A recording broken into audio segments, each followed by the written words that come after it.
love kita da. Di na ako naniniwala sa mga ganyan.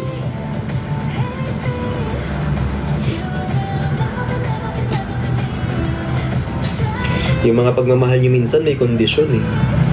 Kaya minsan di na ako naniniwala. I love you da. Shh! Yung mga pagmamahal na may kondisyon ay hindi pagmamahal yan.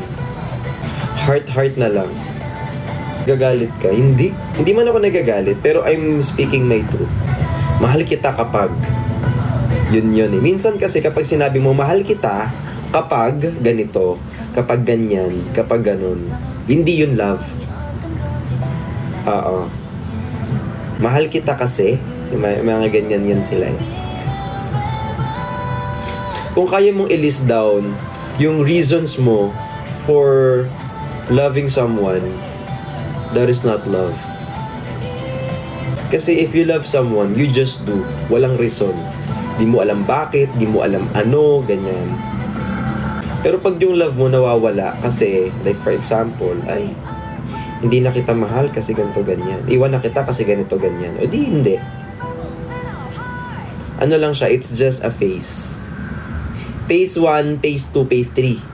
Hanggang phase 4 kasi yan. Tapos, lot 1, lot 2, lot 3, depende sa block. Minsan kasi block 1, block 2, block 3 yan eh. Minsan block 1, 2, 3. Tapos yung iba dito. I love ko yan si Dada kasi na shoutout niya ako. Paano kung hindi kita na shoutout, bipunggol ka? Ay hindi ko na yan siya gusto kasi hindi niya ako napansin. Grabe namang pagmamahal yan, ang babal. Sorry na po. Hindi man ako galit. Ang lutong. Ano bang, hindi ko nga alam yung meaning ng dipunggol, be. Ano ba ibig sabihin ng dipunggol? Ano yung dipunggol? Puro kayo sa true. Akala nyo naman, ang mabait ninyo. Hindi rin naman. Dadhag kita.